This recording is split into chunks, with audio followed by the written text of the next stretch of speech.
helps you understand the nature of other people and what we deal with, and it's an important tool put in your kid. Jesse? Good morning and happy Father's Day to you fathers. We are going to wrap up our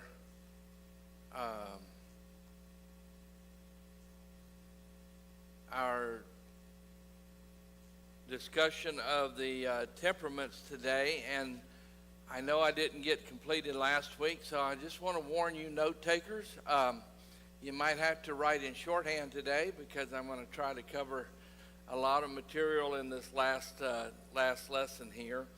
We started talking about slide 2, the blended temperaments last week, and I wonder we got through 5 of them. We still got the cold flag to go to today before we take on the other 6 this afternoon. But I want you to understand a couple of things. We're talking about 60-40 blends here.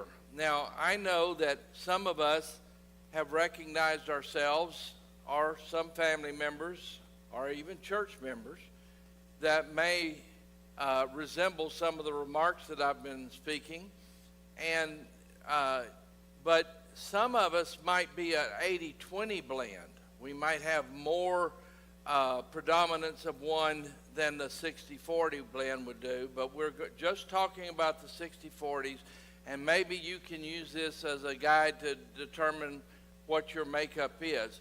The reason we want to understand what our makeup is so that we know how to pray for ourselves.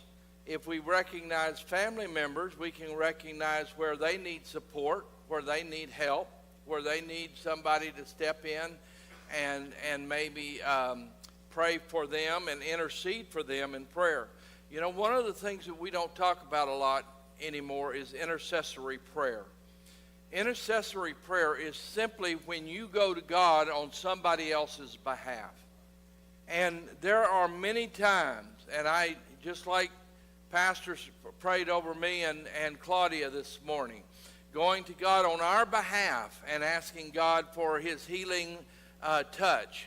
And this is something that I think a lot of the church has forgotten how to do, is look at somebody else, have a concern, have compassion, and say, I want to step in I want to be the one that stands in the gap. I want to stand there and lift them up in prayer so that God can strengthen them, so that God can use them in the manner that he wants to use them and make them the person he wants them to be. That was not in my notes, but I appreciate the understanding what we're trying to talk about today. We're going to start with next slide, please. We're going to be talking about the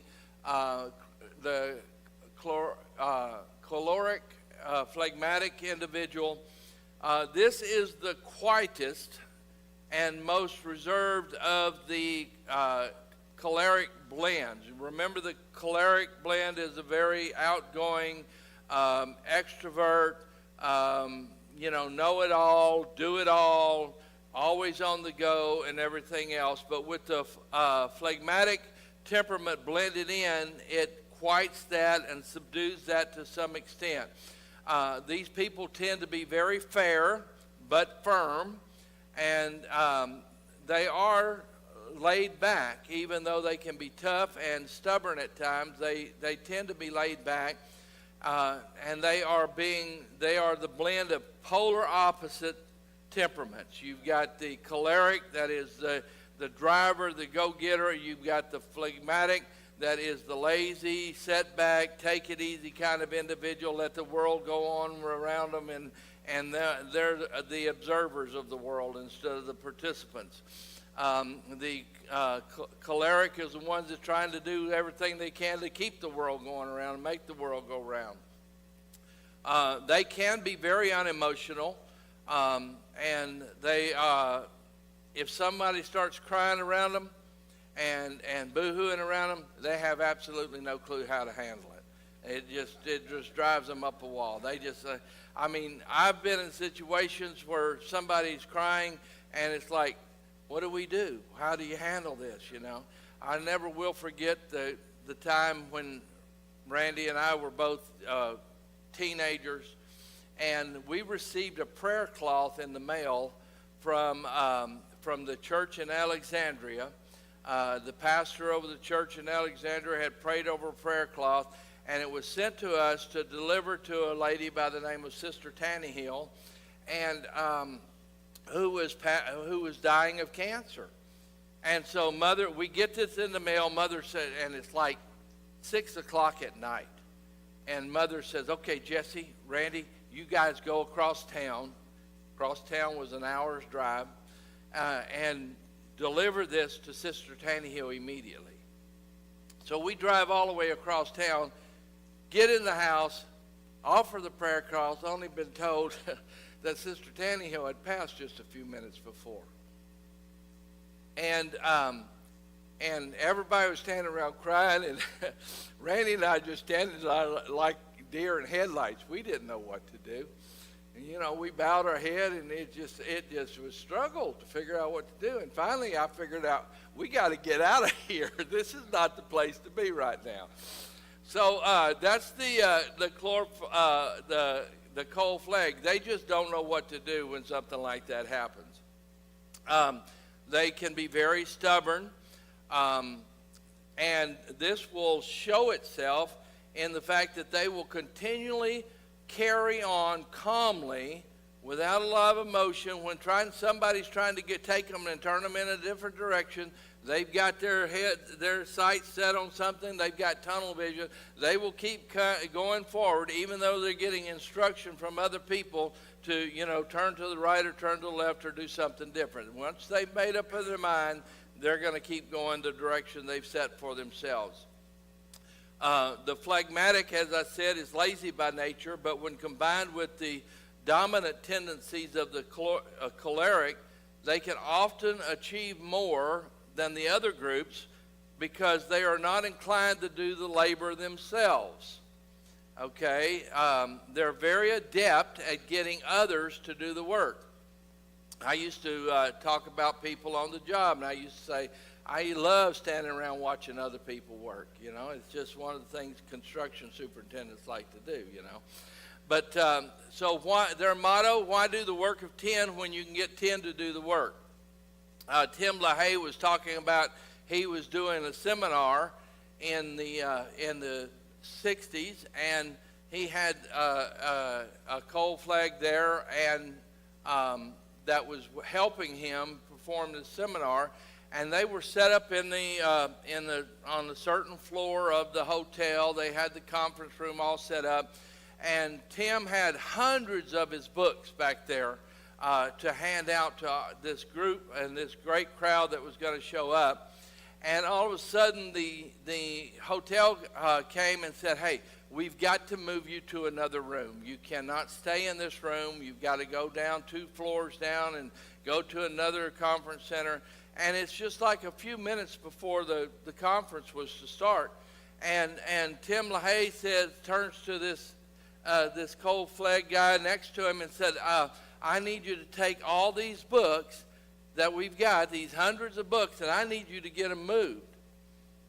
And he was very surprised when just a few minutes later, every one of the books appeared in the other room. And the cold flag had walked in the door carrying one book in his hand, and he had drafted a bunch of people and got them all to move the book. So they know how to get other people to do the work for them. They'll make great husbands and fathers, and typically they're great administrators in any endeavor. While the choleric is very, very rarely depressed, the phlegmatic side of this temperament blend shows up in the fact that they are prone to depression and apt to hold grudges for perceived wrongs against them or their family. Repentance and acknowledgement of a mistake is typically foreign to them. Because they are so worrisome, they rarely reach their full potential and capabilities. Okay, let's go to the next slide, and we're going to start on this week's lesson. We just wrapped up last week's in a hurry, and I think so, well, not quite so hurryful. Male sand. This is the melancholy sanguine blend. They typically make great scholars and are the greatest of teachers and professors. They excel with high school and college students especially. The melancholy nature of this individual will ferret out the little-known facts and details of the lesson. They will be able to dig deep and get into areas where other people will only gloss over. And while the sanguine side of them allows them to communicate very well the facts that they've gathered to their students. In elementary school, we had a fifth grade teacher that I'm sure was this blend. He was our science teacher, and most of the time he sat around sharing stories with us about his time in the military, and we did not learn too much about science during that class. But it was an enjoyable class. We all enjoyed it. He was very capable of communicating to us. Although extremely capable, they usually lack the necessary drive to establish their own businesses. Therefore, they usually work for somebody else. They make excellent employees. And again, we've seen the time when you've offered an opportunity to this type of individual and they turn it down because they're comfortable where they're at working for somebody else rather than trying to step out and establish something on their own. Often loyal spouses and devoted parents as long as they do not get too critical. The melancholy, remember, side of this particular blend is a critical perfectionist. They like to see things perfect in all manner of ways. And so when they don't see that, they tend to get critical. And if you are this blend, understand that other people don't have the same idea of perfection that you do. And just because you think a certain way is perfect doesn't always make it so. They're usually gifted people. The melancholy side is very talented. They are the ones that we get all of the arts, the music, the songwritings from, and everything else. So they're typically very gifted and talented individuals. And this type of individual can usually steal the hearts of their audience. Once they get up to perform, they just, everybody is on their feet giving them a round of applause when they're completed. And because they have the sanguine side mixed with the melancholy side, they have the ability to sell their own art. In some areas, if a male flag, for instance, wouldn't be able to do that. They could perform, but they couldn't step out and sell their own material. But the male sand can get out there and literally sell his own material. Their favorite prayer is, "Why me, Lord?" They're always wondering why something is happening to them. They're easily moved to tears. They feel everything deeply, but as I said earlier, they can be unreasonably critical and hard on others. While they get great grades in school, they will usually take 5 to 6 years to finish college because the sanguine side of them wants them to flit about and jump from major to major to major to major and finally go back to their original major or whatever, and so consequently they wind up taking more courses than anybody else. They're fearful and insecure with a self-image that limits their potential. They can be great servant leaders. Pastors, church members, this is your servant leader because they have a self-sacrificing nature, but they also have the necessary charisma to attract other people to them. So they have the self-sacrificing nature of the melancholy. They have the outgoing nature of the charisma of the sanguine, and so they can attract followers, and they will make great servant leaders in the church. Our biblical example of this type of personality is John the Baptist, who was willing to die for his cause, but even in prison, he exhibited the self-doubt and more than likely a little bit of depression while sitting there waiting to die. And so that's our biblical example of this particular blend. Next slide is the male Coles. The mood swings of the melancholy are somewhat stabilized by the choleric self-will and determination in this blend. There is literally nothing vocationally that this individual cannot do and do well. Because of the melancholy's desire for perfection and the driving nature of the choleric, when they prepare for a task, they work twice as hard as any other individual. Every I is dotted, every T is crossed, every detail explored and recorded for proper execution when the task is at hand. When they get ready to go on a trip, they've got every stop prepared for the next 3 weeks, and don't you dare try to deviate from that. We're going to be here at the Liberty Bell from 3 o'clock to 4 o'clock. We're going to leave at 4 o'clock. We're going to arrive at Washington, D.C. at 7 o'clock, and we're going to be at the Lincoln Memorial from 7 o'clock to 7:30. Then they've got it all detailed out and planned ahead of time. Yes, it can be miserable to live with. Unlike the male sand, they are very apt to start their own businesses and found their own organizations. Once founded, they run them very efficiently. The numerous mission boards and the religious colleges that, in fact, 99% of our colleges that we have, our Ivy League colleges and everything, were all founded by Christians and originally established on Christian standards. All of these were typically started by this type of a blend. The major weakness of the male color is their mouth and their emotions. They're extremely difficult to please and will not hesitate to voice their criticisms, whether in private or in public. One of the things that I've always disliked is people criticizing others publicly rather than take them aside and give them a private word. Praise publicly, criticize privately. Okay, that's the motto that we should all live by.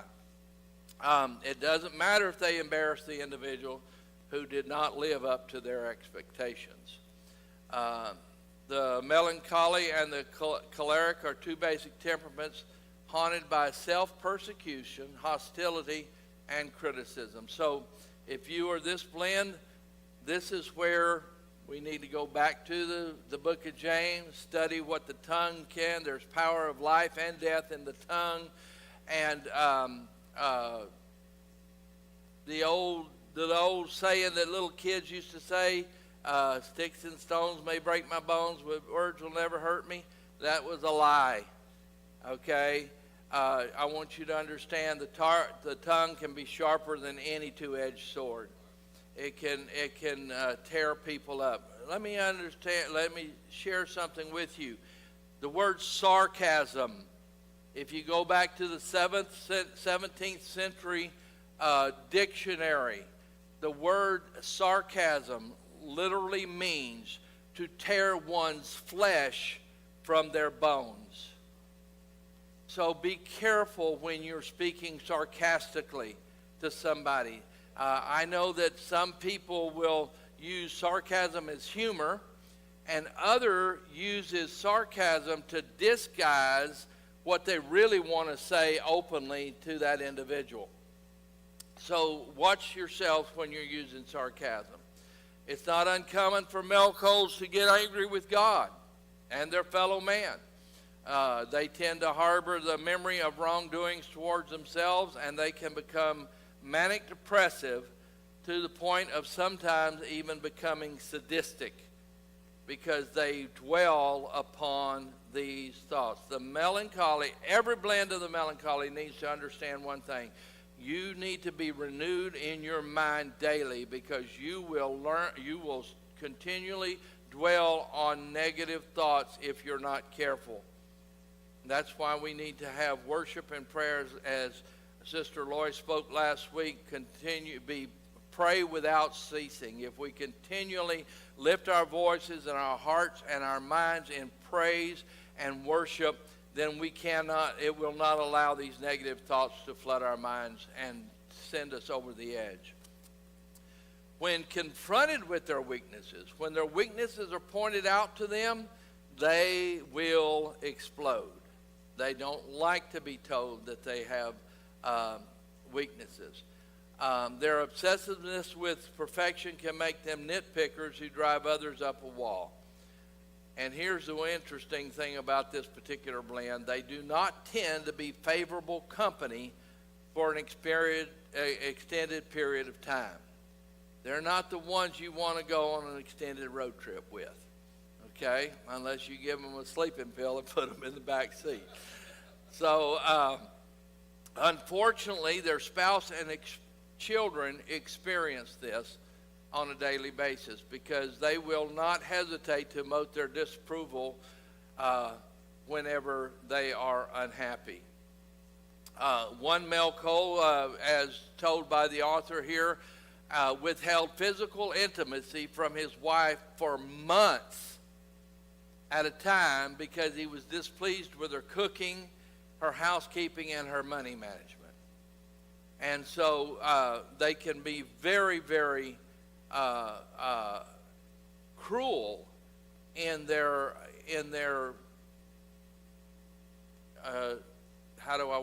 their act of justice or their retribution when something like this displeases them.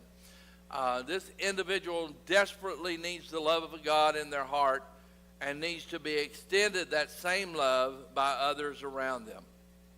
So this is how you pray for this particular individual, that God would fill their hearts with love, that they would be filled with a love that they have never known before, and in having that love, that they would receive compassion in their hearts and understanding of others. Biblical examples of the male cold can be found in Luke the physician, the writer who gave us the most detailed account of the early church, and of course Moses. Now understand this, Moses, in his anger, his anger with the children of Israel, disobeyed God and smote the rock rather than speaking to the rock, and as a result of his act of his act of disobedience in anger. This is what anger will do for you.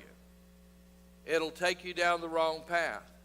And as a result of that, he was denied entry into the promised land with the rest of the children of Israel. So while he was never able to reach the ultimate promise that he had been driving for over 40 years. All right, next slide is the male flag. The greatest scholar in the world have been the male flag. They're not nearly as prone to hostility as the two previous melancholy blends and usually get along well with others due to the phlegmatic temperament's desire to follow peace with all men. Extremely detailed, conscious, and accurate, they make an excellent specialist in any field requiring precise planning and record keeping. They're usually good-natured humanitarians. I got it. A little bit there. Got my tang all tangled up there. Who blossom in the solitary environment of study and research. We see the results of the male flag individuals in the past because most of our greatest inventions and medical discoveries were made by this temperament blend. The author Tim LaHaye described a male Flegg as follows: "He is the only man I know that is incapable of incompetence." So they're very, very competent individuals. Unfortunately, the male Flegg, despite their competence, has their weaknesses. They can dwell on negative thoughts, as common with all melancholy blends, and become easily discouraged. They are vulnerable to fear, anxiety, and a negative self-image. It is difficult to understand how some of the most gifted individuals in the world can be victimized by feelings of self-worth, of poor self-worth. Their strong tendencies to be conscientious allow the male Fleggs to be pressured into making commitments that drain their energy and creativity. So be careful not to ask too much of this individual. If they hold you in high regard, if they respect you, if they have the desire to please you, as the phlegmatic part of the side always does, they will agree to do things and continue agreeing to do things and wind up taking on too much and literally cause them to fall into that area of depression once again. Even though the humanitarian concerns may cause them to spend too much time away from their families in support of others, these people are often loved and admired by their families because of their personal self-discipline and dedication. So this is an example of somebody that has some of the traits that most of us would like to have. Our biblical example of this may be the Apostle John. At one point, he became so angry with others that he attempted to call fire from heaven to destroy the individuals. But yet on the other side, he was the one that everybody called the beloved, the one that was loved. And he was even asked by Jesus at the cross to take care of Mary, the mother of Jesus. All right, now we go to the Flegg coal. This is the most opposite blend that you can possibly comprehend. You have people on polar opposites here blended together, and they will never be an individual that is that you would ever classify as being on fire for any cause. Fortunately, this is the least how do I want to say it? There's very few of this particular blend. Let me put it that way. My English is leaving me today. Unlike the predominantly choleric individual, they tend to be very gentle, and because of their nature, no one ever feels threatened by them. They tend to have the patience of Job and are very apt counselors when called upon. They are very good listeners whose advice will be helpful, beneficial, and if Bible-based, very trustworthy. However, they will not go out of their way to offer the counseling. If you want their counsel, you will have to seek them out. Okay, they will always be seen to do the right thing, but they rarely go beyond what's absolutely necessary to be done. Their weaknesses are not so readily apparent to the general population, but are made known to their family who lives with this blended temperaments. They're not fighters or crusaders by nature, so they tend to reflect their disapproval in silence when disappointed. Rather than raise their voice in anger, they will go for days without speaking to their spouse when hurt or disappointed. They tend to find solace in their man cave, their workshop, or submerging themselves in television programs, and very selfishly indulge their pursuit of solitude. This is what the family lives with. If made angry at work, they do not blow up. They simply refuse to give in or cooperate. That's the choleric side of them coming out. The spouse of the phleg cool must realize that though they personally lack internal motivation, they can be motivated and to become more active in family matters with gentle nudging. Not criticism, not harsh words, but gentle nudging, and you can get them to become more active in the family matters. We've already discussed Abraham in the past, who was likely this blend, and however he turned his greatest weakness to fear, fear, he turned that into his greatest strength by learning to trust in God whenever he was fearful. All right, the next slide, the phleg male. This is the most gracious, gentle, and quiet of all the temperament blends. Rarely angry or hostile. They rarely say anything for which they will have to apologize for later, mainly because they very seldom speak. And when they do speak, they weigh their words to avoid offending anyone.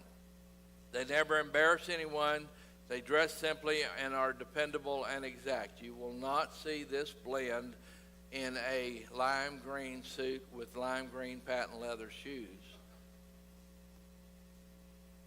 Randy laughs because that was one of my dad's favorite outfits. I don't know where he got it from, but that was one of his favorite outfits.